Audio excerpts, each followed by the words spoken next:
بسم اللہ الرحمن الرحیم۔ السلام علیکم۔ ڈھیروں دعاؤں کے ساتھ اور مارچ کے ماہنامہ آبکری کے ساتھ حاضر خدمت ہوں۔ آج کا ٹاپک ہے نوجوانی میں چہرہ بدصورت ہو جائے تو یہ نسخہ زیادہ آزمائیے۔ پڑھتے ہیں اس کو۔ کیل اور مہاسوں کی شکایت جلدی امراض میں سے زیادہ ہے اور اس میں نہ صرف چہرہ بدصورت دکھائی دینے لگتا ہے بلکہ شدید نفسیاتی الجھن ہوتی ہے۔ مرد اور خواتین بلوغت کی عمر میں اس کا شکار ہوتے ہیں اور ایک خاص وقت کے بعد از خود ٹھیک ہو جاتے ہیں۔ کیل، جنہیں مہاسے بھی کہتے ہیں، ایک قسم کی پھنسیاں ہیں جو پیشانی، رخسار یا جسم کے مختلف حصوں پر ہوتی ہے۔ بعض ماہرین طب انہیں روگنی غذاؤں کے سبب قرار دیتے ہیں اور بعض قدرتی طور پر زمانہ بلوغت میں غدود میں تیزی کے ساتھ ہونے والے تغیرات کا نتیجہ قرار دیتے ہیں، جبکہ بعض اس کے سبب بالوں کا جھڑ جانا قبض دیکھنے میں آیا ہے اور لڑکیوں کے ماہنامہ ایام کی خرابی بھی سبب قرار پاتی ہے۔ بہرحال یہ ایک حقیقت ہے کہ آغاز جوانی میں یہ تکلیف شدت سے نمودار ہوتی ہے اور عموماً 30 سال کے بعد بہت کم ہوتی ہے، تاہم بعض لوگوں میں عرصہ دراز تک یہ مسئلہ بن جاتے ہیں۔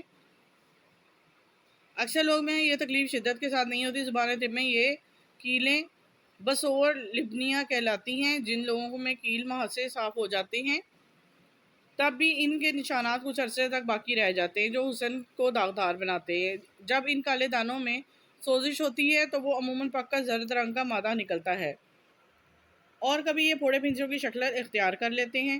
ہمارے زیادہ تر لوگ کیل مہاسوں کو عمر کا طبعی تقاضا سمجھ کر علاج معالجے کو نظر انداز کرتے ہیں، جو کہ قطعی غلطی ہے۔ بروقت مؤثر تدبیر اختیار کر کے چہرے کو بدصورتی سے بچایا جا سکتا ہے۔ کیل مہاسے کس طرح بنتے ہیں؟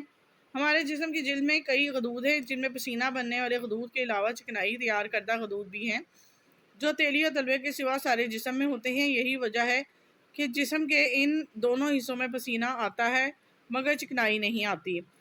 ان غدودوں کے منہ جلد کے مسامات میں کھلتے ہیں۔ قبل ازیں یہ خیال کیا جاتا ہے کہ کیل مہاسوں کا سبب ان غدودوں سرگرمی، جبکہ نئی تحقیقات کے مطابق چکنائی تیار کرنے والے غدود سے آگے بالوں کی جڑوں سے اوپر بہت باریک قسم کی چکنائی پیدا کرنے والے غدود ہوتے ہیں۔ اسی جگہ خون کی رگیں اور جلد کی نشوونما کرنے والے اہم اجزاء کو کلاجین، ایلاسٹین اور جالیدار ریشے بھی ہوتے ہیں۔ اس جگہ کو نقصان ہونے سے غدود بھی متاثر ہوتے ہیں اور ان تمام اجزاء کو بھی نقصان ہوتا ہے۔ اس طرح جب لاجین کو جس حد تک نقصان ہوتا ہے جسم کا دفاعی نظام اس کی مرمت نہیں کر پاتا تو داغ دھبے ظاہر ہوتے ہیں جن کو ہم کیل مہاسے کہتے ہیں۔ ان کی باریک غدود کی بڑی ہوئی سرگرمی کا ہی نتیجہ ہوتا ہے کیل مہاسے والے کے چہرے، سینے اور جسم پر چکنائی زیادہ ہوتی ہے۔ اس چکنائی میں ٹرائی گلیسرائڈ، ڈائی گلیسرائڈ اور آزاد شحمی تیزابات، مومی مادہ کولیسٹرول اور اس سے بننے والے مادہ اسکوالین موجود ہوتے ہیں۔ شحمی غدود کی رطوبت کے راہ میں رکاوٹ بھی کیلوں کی ایک سبب ہے۔ وہ زرد مادے کو جسے دبا کر نکالا جاتا ہے مہاسے کا جزو نہیں ہوتا بلکہ چربی ہوتی ہے جس کا اخراج مہاسے کی پیدائش کے سبب رک جاتا ہے۔ اگر کالے دھبے میں سوزش ہو جائے تو غذا اچھی نہ ہو یعنی حیاتین اور معدنی اجزاء کی کمی ہو تو یہ بڑھ کر پھوڑے پھنسیوں کی شکل اختیار کر لیتا ہے۔ کیل مہاسوں کا منہ کالا بھی ہو جاتا ہے جو کہ مٹی اور دھول کے باعث نہیں بلکہ ایک دوسرے پیوست خلیات میں جمع ہونے والا مادہ میلانن ہوتا ہے۔ پھٹ جانے پر رطوبت کے نکلنے کا موقع مل جاتا ہے۔ کیل کے پھٹ جانے پر شحمی تیزاب جلد کو متورم کر کے وہاں سرخی اور درد کا سبب بھی بن جاتا ہے۔ اگر کیل میں سوزش بڑھ جائے تو پیپ پڑ جاتی ہے جسے پھنسی کہا جاتا ہے۔ اگر جسم میں دفاعی نظام کمزور ہو تو یہ پھنسیاں گومڑیاں بن جاتی ہیں جو جلد میں گہری ہو جاتی ہیں۔ بعض اوقات خون اور بیپ میں ورم پیدا کرنے والے ردی مواد جمع ہو جاتا ہے۔ عام طور پر دیکھا گیا ہے کہ اگر کیلوں کو نہ چھیڑا جائے تو جلد داغدار نہیں ہوتی۔ کیل مہاسوں کا ایک سبب بلوغت کے آغاز پر ہارمون میں پیدا کرنے والے غدود کی تیزی سرگرمی ہے۔ جذباتی اور ذہنی دباؤ کا جسم ہارمونی نظام کو گہرا تعلق ہے، اس لیے ذہنی دباؤ کے لیے کیل مہاسے بڑھ جاتے ہیں، جس کی مثال یہ ہے کہ بعض لوگ میں امتحانات میں کیل مہاسے بڑھ جاتے ہیں، بعض ادویہ میں کیل مہاسوں کے سبب بن جاتے ہیں اور بعض اندرونی امراض بھی ہارمونی نظام کو عدم توازن کا شکار کر کے کیل مہاسوں کے سبب بن جاتے ہیں۔ زیادہ مرطوب آب و ہوا والے علاقوں میں کیل مہاسوں کی شکایت زیادہ ہے کیونکہ نمی اور رطوبت کی وجہ سے جلد پر چکنائی اور گرد و غبار کے جسم کے مسامات کو بند کر دیتا ہے۔ اس کا علاج ہے۔ کیل مہاسوں کے علاج کے سلسلے میں یہ ضروری ہے کہ جسم کو ان زہروں سے پاک کیا جائے جو عرصے سے جمع ہو رہے ہیں، اس لیے ضروری ہے کہ چند روزے صرف پھلوں پر گزار بسر کی جائے، شکیلے اور تلی ہوئی اشیاء سے احتیاط کیا جائے، زندگی افزانہ صحت کے اصولوں کے مطابق گزارنے کی صحیح کریں۔ جلد کو تحریک دینے کے لیے ہر صبح جلد کو خشک تولیے سے رگڑیں اور اس کے بعد سرد پانی سے چہرے کو غسل دیں۔ قبض سے بچا جائے، پانی زیادہ پئیں، پھل سبزیاں زیادہ کھائیں، گرم اشیاء، انڈا، مچھلی، مرچ، مسالہ جات سے پرہیز کریں۔ خشک میوہ جات کا استعمال کم سے کم کریں۔ حیاتین الف یا حیاتین مرکب کا استعمال مفید ہے۔ داغ دبے کے کیل مہاسوں کے لیے ٹوٹکا بتایا ہوا ہے انہوں نے۔ داغ دبے کیل مہاسوں کے لیے میٹھے کے چھلکے کو پانی میں پیس کر لگانے سے فائدہ ہوتا ہے۔ لیموں کا رس، سفید کاشقری اور گلیسرین ہم وزن ملا کر لگانا مفید ہے۔ مٹی کے پیالے میں زرد کوڑی اور سرکہ ڈال کر 3 روز بھگو کر سائے میں خشک کر کے رگڑ کر کیلوں پر لگانا مفید ہے۔ گل منڈی 6 گرام آدھے گلاس پانی میں ابال کر چھان کر شہد 1 چمچ پینا مفید ہے۔ کلمہ طیبہ پڑھا سانپ غائب ہو گیا، یہ چھوٹا سا کالم ہے، اس کو بھی پڑھتے ہیں۔ محترم حضرت حکیم صاحب السلام علیکم، آپ کے رسالہ بہت پڑھتی ہوں، بہت فائدہ ہوتا ہے۔ میری والدہ تو رسالہ بہت پھیلاتی بھی ہیں، الحمدللہ بے شمار مسائل سے چھٹکارا مل رہا ہے۔ میرے ساتھ جنات کا مسئلہ تھا، مجھے خواب میں اگر کوئی چیز مارتی تو جا کر اس کا نشان اور درد رہتا۔ اب کری سے کلمہ طیبہ کا وظیفہ ملا، وہ پڑھتی رہتی ہوں۔ اس طرح خواب میں سامنے ڈس لیا، میں کلمہ طیبہ پڑھ رہی تھی، اچانک وہ سانپ غائب ہو گیا، ایک اور سانپ دیکھا جو مرا ہوا تھا، اس پہ کیڑے وغیرہ بیٹھے ہوئے تھے۔ آپ نے جو وظیفہ بتایا ہوا ہے ہم پڑھ رہی ہیں، وہ صبح خوشگوار تھی، کسی قسم کی تکلیف نہ تھی۔ جی آگے نیکسٹ پیج پہ ہم آگے وہ پڑھتے ہیں۔ گلے کی خراش منٹوں میں دور ہو گئی ہے۔ یہاں میں کہوں گی کہ مہربانی کر کے ویڈیو میری پوری دیکھا کرے، تاکہ اس میں سے جو آپ کو ٹوٹ کے جو چیزوں کے فائدے دوسروں نے بتائے ہوتے ہیں آپ کو بھی حاصل ہوں گے، لیکن یہ کہ مسلسل ویڈیو صحیح طرح دیکھی جائے تو پتہ چلتا ہے۔ پڑھتے ہیں اس کو۔ محترم حضرت حکیم صاحب السلام علیکم، تجارت کے حوالے سے میرا راولپنڈی جانا ہوا۔ جس تاجر سے میں ملنے گیا تھا، انہیں مجھ سے پوچھا کہ آپ چائے لیں گے یا قہوہ؟ تو میں نے کہا میں جہاں سے آیا ہوں وہ سردی یا گرمی 80% قہوہ ہی چلتا ہے، آپ ایسا کریں مجھے چائے پلا دیں۔ تو ان صاحب نے کہا کہ ہاں صاحب والا، یہ قہوہ نہیں ہے جو آپ ہر روز پیتے، یہ قہوہ بہت زبردست اور کمال کا ہے، اگر میں آپ کو ایک کپ پلا دیا تو آپ اس قہوے کے دیوانے ہو جائیں گے۔ اور میں نے کہا کہ اگر آپ دعوے کی بات کر رہے ہیں تو میں ضرور وہ قہوہ پینا پسند کروں گا۔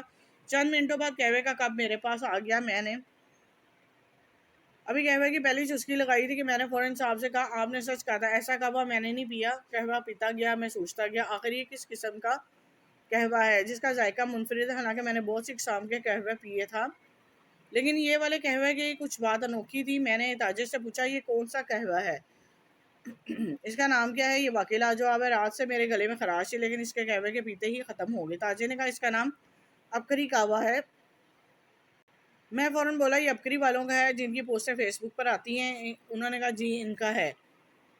انہوں نے مجھے فوراً قہوے کا ساشے دکھایا، ابکری رسالہ مجھے ہدیہ کیا، یہ ان کا رسالہ بھی ہے۔ میں نے سامان لیا، بس میں سوار ہو کر واپس پشاور آتے ہوئے سفر میں ابکری رسالے کا مطالعہ شروع کیا، بہت اچھا لگا۔ اس میں دیے گئے ٹوٹکے تو لاجواب ہیں۔ اس میں سے ایک ایجنسی کا سفر ہے جس میں مختلف شہروں میں ابکری دواخانے کے ادویات فروخت کرنے والے نمبر سے میں نے پشاور والے کا نمبر نوٹ کر لیا۔ اگلے دن دکان پر پہنچ کر دوڑ کر 2 ڈبے ابکری قہوے کے لیے، بس وہ دن تھا اور آج کا دن تھا۔ میں گھر میں ابکری قہوہ استعمال ہوتا ہے جس سے موسمی اثرات سے محفوظ رہتے ہیں۔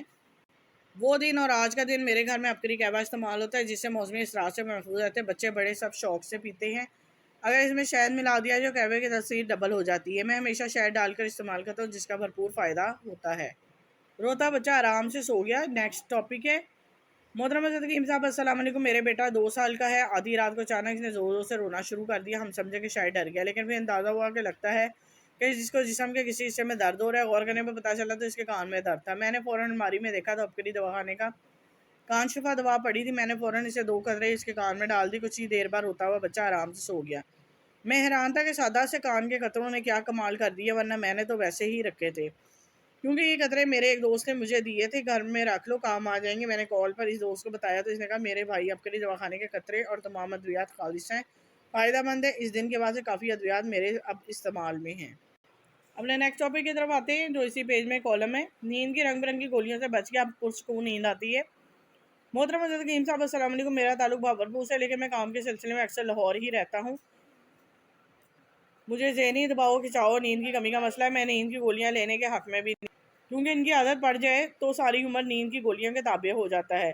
بیماری کی وجہ سے چند سکون کے لیے اپنے گھر گیا، وہاں دوستوں کے ساتھ کچھ وقت صرف کیا تو باتوں باتوں میں میں نے ان سے اپنی بیماری کے بارے میں بتایا تو ان میں سے ایک دوست نے مشورہ دیا کہ آپ لاہور میں ایک ہی بہت بڑے حکیم صاحب ہیں جو ہماری ریاست بہاولپور کے ہیں، اس نے آپ کا نام لیا اور مجھے ایڈریس دیا، ابکری دواخانہ جانا۔ میں چھٹیاں گزار کر لاہور آیا تو آپ کے دواخانے پہنچا آپ کا نام لیا تو پتہ چلا کہ آپ سے ملنے کے لیے وقت لینا پڑے گا، لیکن آپ کے اسسٹنٹ صاحب سے بغیر وقت کے لیے ملا جا سکتا ہے۔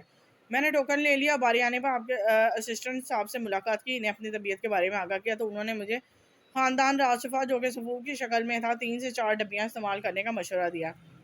میں نے خاندانی راز شفا کا استعمال شروع کیا۔ مسلسل 1.5 ماہ کے استعمال کے بعد ذہنی دباؤ اور نیند کی کمی سے چھٹکارا مل گیا۔ اب بہت آرام اور سکون کی نیند آتی ہے۔ اکثر ایسا بھی ہوتا ہے کہ میں اپنے وقت سے زیادہ سویا رہتا ہوں۔ میں اللہ کا شکر ادا کرتا ہوں جس نے مجھے رنگ برنگی ادویات سے بچا لیا، اور آپ کا بھی شکریہ ادا کرتا ہوں کہ آپ نے اس جدید اور کیمیکل ملے دور میں بھی اصلی جڑی بوٹیوں سے ادویات تیار کر کے خدمت خلق کی خدمت کر رہے ہیں۔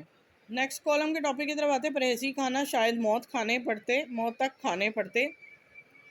اس کو محترم حضرت حکیم صاحب السلام علیکم، مجھے بواسیر کا مسئلہ جب کہ قبض ہو جائے تو تکلیف میں اور شدت آ جاتی، میرا اٹھنا بیٹھنا مشکل ہو جاتا ہے، بہت زیادہ تکلیف ہوتی ہے۔ پرہیزی کھانے جیسے موت کے تک ہی کھانے پڑیں گے؟ نا امیدی کے ذہن اور ڈیرے لگا لیے تھے کہ بس یہی ہے، اب ٹھیک ہونا مشکل ہے، اس بیماری سے میری کہیں جان ہی نہ چلی جائے۔ آخری حد تک میں نا امید تھا، نماز پڑھنے سے بھی قاصر تھا کیونکہ ہر وقت تو ناپاک رہتا تھا، کئی گھنٹے تکلیف کے باعث بیٹھ نہیں پاتا تھا۔ فیس بک پر میں نے آپ کے دواخانے کی بواسیر کورس دوائی پڑھی، کال کر کے مزید معلومات لی، اور آپ کے سسٹر صاحب سے میں نے بواسیر کورس کے ساتھ قبض کشا گولیوں کا استعمال کا مشورہ دیا۔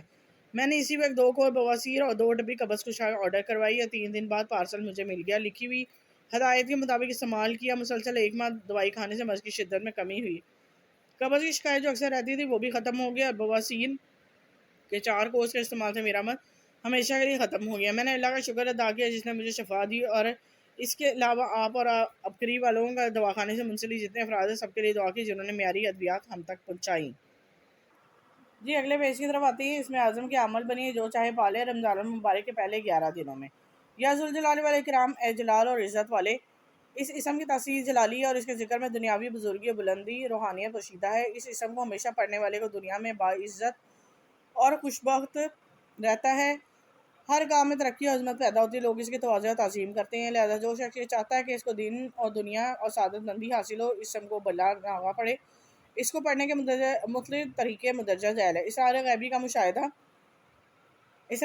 مشاہدہ ہے، اکثر بزرگان دین نے اس وظیفے کو اسم اعظم قرار دیا چونکہ اس کا ذکر کثرت سے اسرار باطنی کا مشاہدہ ہوتا ہے، پڑھنے والے کو بے شمار غائب کے اسرار و رموز حاصل ہوتے ہیں، اس لیے میرے تجربے کے مطابق یہ اسم ہے اعظم ہے، اور ایسے حضرات جو راہ طریقت پر چل رہے ہو انہیں چاہیے کہ وہ یا ذوالجلال والاکرام کو روزانہ 11,000 مرتبہ پڑھیں، انشاءاللہ بہت جلد ان کا باطن کھل جائے گا اور انہیں غیبی اسرار و رموز کا خواب یا مراقبے میں مشاہدہ ہوگا۔ صاحب روحانیت بننے کے لیے یہ وظیفہ بہت اکثیر ہے، اس لیے روحانیت کے طالب کو چاہیے کہ نفی اسبات کے ذکر پر مداومت کرنے کے بعد بھی اس اسم کو روزانہ 21,000 مرتبہ پڑھے۔ اگر اتنی تعداد میں نہ پڑھ سکے تو کم از کم 7,000 مرتبہ تعداد میں آخر پڑھنے کا معمول بنا لے، انشاءاللہ وہ روحانی دولت سے مالا مال ہو جائے گا۔ شفائے امراض، اگر کوئی شخص بیمار ہو تو اور اس کے لواحقین کو چاہیے کہ یا ذوالجلال والاکرام کو 1094 مرتبہ پڑھ کر پانی پر دم کر کے 7 روز تک مریض کو پلائے، انشاءاللہ صحت یابی کے اسباب پیدا ہو جائیں گے۔ اگر کوئی شخص سوتے وقت صرف 21 مرتبہ پڑھنے کا معمول بنا لے تو اس کے بعد اللہ کے حضور اپنی تندرستی اور صحت کی التجا کرتا رہے گا، انشاءاللہ تندرست و توانا رہے گا۔ حصول عزت، یا ذوالجلال والاکرام اور کثرت سے پڑھنے والے ہمیشہ دوسروں کی نگاہ میں باعزت و معظم رہتے ہیں۔ اسے بزرگان دین جن کو اللہ تعالیٰ لوگوں میں دائمی عزت بخشنا چاہتا ہے تو اللہ تعالیٰ اسے باطنی اشارے کے ذریعے یہ اسم پڑھنے کا حکم دیتا ہے، جو وہ شخص اس اسم کو کثرت سے پڑھتا ہے اللہ تعالیٰ اس کو دائمی عزت سے نوازتا ہے، اور ایسی عزت ہوتی ہے کہ جسے دنیا کا کوئی شخص چھین نہیں سکتا۔ اگر کوئی مریض اپنے مرشد کی نظروں سے گر گیا تو اس اسم کو پڑھنے سے اس کی عزت بحال ہو جائے گی۔ ایسے ہی اگر کوئی عورت اپنے خاوند کی نظروں سے گر جائے تو اسے چاہیے 41 دن صبح شام 1000 مرتبہ یا ذوالجلال والاکرام کا ورد کرے، انشاءاللہ وہ نہ صرف خاوند کی نظروں میں صاحب عزت ہوگی بلکہ تمام خاندانوں کی نظروں میں سر بلند اور مکرم ہو جائے گی۔ ایسے ہی اگر کوئی ملازم اپنے مالک کی نظروں میں کمتر اور ذلیل ہو گیا ہو تو اسے بھی چاہیے کہ 41 دن تک صبح شام 1000 مرتبہ یا ذوالجلال والاکرام پڑھے تو وہ اپنے مالک کی نظروں میں باعزت ہو جائے گا۔ ہر کام میں کامیابی، اس اسم کی ایک تاثیر یہ بھی ہے کہ اس کو پڑھنے والے زندگی کے مختلف شعبوں میں کامیاب ہوتا جاتا ہے۔ اگر کسی شخص پر مقدمہ ہو تو اسے چاہیے کہ وہ 80 دن تک 3125 مرتبہ ایک وقت مقرر کر کے یا ذوالجلال والاکرام پڑھے اور اول آخر 7 مرتبہ درود پڑھے۔ اس کے بعد مقدمے میں پیش ہونے والے طریقے گھر نکلتے وقت یہ اسم پڑھتا جائے، منصف کے سامنے پیش ہونے تک پڑھتا جائے، انشاءاللہ اگر وہ حق پر ہوگا تو ہر لحاظ سے کامیابی ہوگی۔ تصویر خلق، اگر کوئی شخص یہ چاہے کہ تمام دنیا اس کے سامنے تصویر ہو جائے، ہر ملنے جلنے والے اس کی عزت کرے، تو اس کے چاہیے کہ ذوالجلال والاکرام کو روزانہ 2100 مرتبہ پڑھنے کا معمول بنا لے اور ہمیشہ پڑھتا رہے۔ انشاءاللہ مخلوق خدا مسخر ہو کر تابع ہو جائے گی حصول مراد۔ اگر کسی شخص سے پیسے نہ کوئی خاص مقصد یا مراد ہو اور اسے چاہیے کہ 11 دن تک اسے 11,000 مرتبہ پڑھے، تو اس کا مقصد اور مراد بار آئے گی۔ ایسے ہی اگر کسی اور کو مشکل کام ہو اور وہ پورا نہ ہو رہا ہو تو اس اسم کے نقش کو اسے دے دیں، وہ اپنے پاس رکھے، انشاءاللہ کام ہو جائے گا۔ صرف جلال کا عمل و نقش، اس اسم کا چلا کرنے کے لیے رمضان المبارک کے پہلے 11 دن شروع کر لیں۔ پورا رمضان المبارک اس اسم کو روزانہ 6250 مرتبہ پڑھیں، انشاءاللہ آپ کا چلا کامیاب ہوگا اور آپ عمل بن جائیں گے۔ اس کے بعد اس اسم کے مندرجہ بالا فوائد استعمال میں لائیں، انشاءاللہ فائدہ ہوگا۔ یہ بھی ایک کالم ہے، اس کو پڑھتے ہیں۔ شب قدر ماں کے قدموں کے ذریعے ملی۔ محمد والدہ شیخ ابو عبداللہ بن خفیف رحمۃ اللہ علیہ آبدات فرما برداروں میں سے تھیں، بہت زیادہ عابد گزار اللہ کی ولیہ تھیں۔ ان کے مکاشفات اور مجاہدات بہت ہیں۔ کہتے ہیں کہ شیخ ابو عبداللہ رمضان کے آخری عشرے میں راتوں کو جاگا کرتے تھے کہ میں بھی شب قدر پالوں۔ ایک رات مکان کی چھت پر نماز پڑھے تھے کہ ان کی والدہ محمد گھر کے اندر خدا کی طرف متوجہ ہو کر بیٹھی ہوئی تھی، یہاں تک کہ شب قدر کے انوار میں ظاہر ہونے لگے۔ آواز دی کہ اے محمد صلی اللہ علیہ وسلم، جو کچھ تم وہاں طلب کرتے ہو وہ یہاں پر موجود ہے۔ شیخ اترے اور ان انوار کو اپنی آنکھوں سے دیکھا، والدہ کے قدموں میں گر پڑے۔ اس کے بعد شیخ کہا کرتے تھے کہ اسی وقت کے بعد میں نے والدہ کے قدر جانی، اور یعنی اس سے پہلے میں بہت عبادت گزار تھا مگر ماں کی خدمت پر زیادہ توجہ نہیں دیتا تھا، مگر اس واقعے نے میری آنکھیں کھول دیں، اور اس کے بعد عبادات کے ساتھ ساتھ میں والدہ کی خدمت پر وقت دینا شروع کیا۔ عبادات کا اجر و ثواب اپنی جگہ، مگر ماں کی خدمت سے جو کچھ ملا شاید مجھے عبادت کے 100 سال تک نہ ملتا۔ یہ چھوٹا سا نوٹ ہے، کوئی مراد چاہیے اثر پوری نہ ہو رہی تو اس رمضان المبارک کے عبقری خاص شمارہ اپریل 2022 لائیے، آسان آزمودہ تیر بہدف اعمال وظائف بس بتائے گئے لمحات میں پڑھیے اور دلی مرادیں اسی ماں قبول کروائیے، عبقری شمارہ لائیے اور پھیلائیے۔ اب نیکسٹ ٹاپک کی طرف آتے ہیں۔ رمضان سے پہلے بدہضمی سے بچنے کے چند آسان حل۔ رمضان المبارک کی آمد ہے۔ اگر آپ یہ محسوس کرتے ہیں کہ افطاری میں زیادہ کھانے میں آپ کی طبیعت کچھ خراب ہو جاتی ہے، آپ کا معدہ اس کو ہضم نہیں کر پاتا، تو اس کے لیے ہم چند ایسی غذائیں کے بارے میں بتائیں گے جو کہ آپ کے معدے کے لیے اچھی اور زود ہضم ہوں گی، آپ کے معدے پر بوجھ بھی نہیں پڑے گا اور جلدی ہضم ہو جائیں گی۔ نمبر 1 ہے کیلا۔ کیلا وہ غذا جو آسانی سے ہضم ہو کر آپ کے معدے کو سکون پہنچاتی ہے، اور غذا کو ہضم کرنے میں ہماری معدے کو زیادہ محنت نہیں کرنی پڑتی۔ اگر افطاری کے وقت اس کو کھا لیا جائے تو یہ بوجھ نہیں بنتا۔ اس میں موجود پوٹاشیم ہمارے نظام کو بہتر بنانے میں مددگار ثابت ہوتی ہے۔ کیلے میں مشہور ریشے دار اجزاء ڈائریا کو کم کرنے میں مدد دیتے ہیں۔ Orange juice. بدہضمی کی ایک وجہ عام طور پر معدے کی تکلیف یا گیس بھی ہو سکتی ہے۔ اورنج جوس میں موجود قدرتی ایسڈ اس گیس کو ختم کرنے میں مدد کرتے ہیں۔ اگر آپ پیٹ یا معدے کی خرابی میں اورنج جوس پئیں تو اس سے آپ کے پیٹ کو سکون ملے گا، لیکن کچھ بھی کھانے سے پہلے اس کو پیا جائے تو یہ فائدہ پہنچائے گا۔ اس بات کا خیال ہے کہ نشاستے والی چیزوں کے ساتھ اس کو نہ پئیں، ورنہ یہ مزید گیس اور بے آرامی کا سبب بنے گا۔ مسالہ جات کا استعمال کم کریں۔ اگر آپ یہ چاہتے ہیں کہ جو آپ کو کھائیں اور تکلیف کا باعث نہ بنے تو اس کے لیے ضروری ہے کہ آپ اپنے غذا میں مرچ مسالوں کا استعمال کم کریں۔ آپ کے معدے کو غذا ہضم کرنے کے مسائل کا سامنا نہ کرنا پڑے۔ اپنے مسالوں میں زیرے کا استعمال ہمارے جگر اور معدے کے لیے بہت مفید ہے، اس سے جگر کا نظام افعال صحیح ہو جاتے ہیں اور ہمارے جسم ہضم کرنے کی مزید صلاحیت پیدا ہوتی ہے۔ نمک کا استعمال کم کریں۔ نمک کے زائد استعمال سے آپ کے پیٹ میں پانی بھی بھر سکتا ہے، اس لیے چھٹی کے دن افطاری کے وقت جب آپ سب گھر والے بیٹھ کے نمکین پکوڑے اور آلو کے چپس لطف اندوز ہو رہے ہوں تو اس میں آپ کے جسم کے پانی کی زیادتی ہو سکتی ہے۔ اگر آپ چاہتے ہیں کچھ کھایا جائے تو کھانے سے الگ ہو کر آپ افطاری کے بعد آرام سے کھانا چاہتے ہیں تو بغیر نمک کے بادام اور پاپ کارن کا ایک عمدہ نعم البدل ثابت ہوتے ہیں۔ چاول کا استعمال کریں۔ سفید چاول کھانے میں ہلکے ہوتے ہیں کیونکہ غذائیت میں بھی کم ہو جاتے ہیں، ان کو مشینوں سے گزارا جاتا ہے، اس لیے فائبر میں بھی کم ہوتے ہیں، اس لیے آپ کے معدے کو ہضم کرنے میں زیادہ کام نہیں کرنا پڑتا۔ اس طرح سادہ کھانے مثلا ابلے ہوئے آلو بھی ہمارے معدے پہ زیادہ بوجھ نہیں ڈالتے، اور اگر ڈائریا ہو تو اس کو بھی کنٹرول کرتے ہیں، میں مدد دیتے ہیں۔ پیپرمنٹ کی چائے کا استعمال۔ اگر آپ کا پیٹ کچھ گڑبڑ ہو تو اس کے لیے ایک سادہ اور آسان حل کی یہ بہترین دوا ہے کہ اگر یہ چھوٹی چھوٹی چیزوں کا استعمال دوران رمضان اور اپنے روزمرہ زندگی میں کرنا شروع کر دیا جائے تو زندگی میں خاصی آسانی پیدا ہو جائے، ہر وقت ڈاکٹروں کے پاس بھاگنے سے نجات مل جاتی ہے۔ امید کرتی ہوں جتنے ٹاپک آپ کو پڑھ کے سنائے، کہیں نہ کہیں جس کسی کو کوئی نہ کوئی مسئلہ ہوگا اس سے ضرور اس کو فائدہ حاصل ہوگا۔ اوروں کے لیے بھی صدقہ جاریہ کے طور پہ کرنے کے لیے ایک ہی آپ کو ترکیب بتاؤں گی کہ میری ویڈیو کو زیادہ سے زیادہ شیئر کر دیا کریں، جو کہ آپ کے طرف سے نیکی بھی ہو جائے گی، اور میرے چینل کو سبسکرائب کرنا مت بھولیں۔ اب تک کے لیے اجازت دیں، اللہ حافظ۔